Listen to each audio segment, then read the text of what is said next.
السلام علیکم. تاسو ته د شپې د یوې غمیزې حادثې قصه کوم.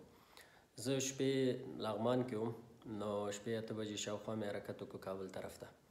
چې کله راتلمه نو د نغلو سر ته چې راورسېدلو دلته یو څو کسانو ماته لاس ونیو. نو زه اول کې لږ شکي غوندې شوم، همداسې نه چې غله نه وي او څه مسله نه وي. نو شیشه مې ښکته کړه، راته ویل چې دلته یو موټر مکمل لاندې وغورځېده، نو راځئ چې ورسره کومک وکړو. نو ما د هلکانو ته چې ولیدل نو واقعا د قوارو نه د سته کړه هلکان ښکاره کېدل. نو ما هم موټر بغل ته ودراوه، کته شلمه. شپې نو 10 بجې دي شاوخوا، 9:30 بجې شاوخوا دي، 9:30 بجې دي. نو 2 هلکان دا شول، یو زه شوم، موټر د موبایل ګروپونه مو لګول، لاندې ښکته شلو، خو ډېر داسې ځای جوور و، په باران هم شوی و.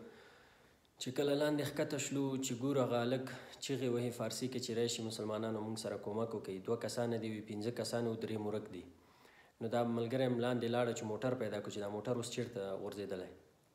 چې کله دا ورور ښکته کته شو، وي راشي دلته کوم بل قسم دی. زه راړم لاندې موټر هم پیدا کړو، هغه هلک هم چې ګورم ورته مې ویل ته کولی شي چې حرکت وکړې؟ وی و. مال په شا کېدی شي؟ وی نه نشم، ملا مې درد کوي. نو دکې هغه کس غږ کو چې 3 دي، 2 نور زموږ ورک دي. نو زه لاړم موټر کې ګورم ګازي موټر و، ګاز یې اخوا غورځېدلی و، خو موټر هم تیکه تیکه و چې ګورم هېڅ څوک پکې نشته، خو ترکمۍ هم ده، هېڅ هم نشته و، درم ده.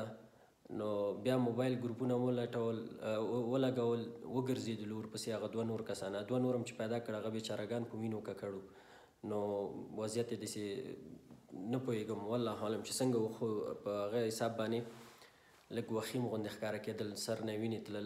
نو هغه یو وایي چې دا په شا کو، په شا کېدنه لکه وزن یې زیات و، د پښو لاسونه مو ونیو، ځکه هغه زخمي حالت کې سړی جګولی هم نشي چې نور ژوبل نشي، خو بل مجبوري وه. خو نه کېده، موږ دومره وشو کولی چې دغه یو هلک او دا 3 کسان، 2 کسان نور جګ کړو. هغه یو بل ملګری چې ولاړ و هغه لاړه، وایي چې زه پولیسو ته زنګ وهم. هلته پولیس پوسته وه، وایي هلته زه موبایلونه هم کار نه کوم او ځم امبولانس ته. نو خبره مې دې لپاره کوله چې ورونو، خویندو، پیغام د دې ویډیو دا دی، د دې مقصد د دې قصې دا دی چې دا لاره د مستۍ لاره نه ده، دا د شوق لاره نه ده، دا د ټوقو ټقارو لاره نه ده. کله چې دا څو میاشتو کې دا څومه حادثه ده چې زه ګورم. بل ځل سروبي ته چې تلو، بیرته راتلو، باران لږ شوی و، مکمل موټر نشو کولی چې ځان د موړ کې کنټرول کړي، همداسې موټر یې سیند ته وغورځاو. دا لاره چې لمدی، دا لاره چې فکر وکړئ چې دې لارې کې باران شوی، دا لاره ډیره زیاته سخته ده. دې لاره کې ډیرې زیاتې حوصلې ته ضرورت دی. یعنی بل نور موټرونه په تاسو راځي، ستاسو په لاس راځي، ټیلر والا در باندې راځي، ته مجبور یې ودرېږې.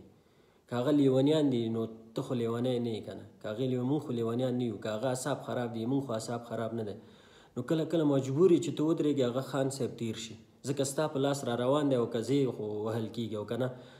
دغه د دې د وجې وایم چې ورونو خپل ژوند له لاسه مه ورکوئ، ځان وژنه مه کوئ، خپل میندې مه بورې کوئ، په غم یې مه کېنوئ، خویندې نورې مه کونډوئ. په دې لاره کې احتیاط وکړئ. خیر دی 1 ساعت وروسته ورسیږئ، خو صحیح ورسیږئ. د نه رسېدو نه وروسته رسېدل ډېر زیات بهتره دی. نو هیله مې ده چې دغه پیغام وګورئ او خپل ژوند کې عملي کړئ انشاءالله.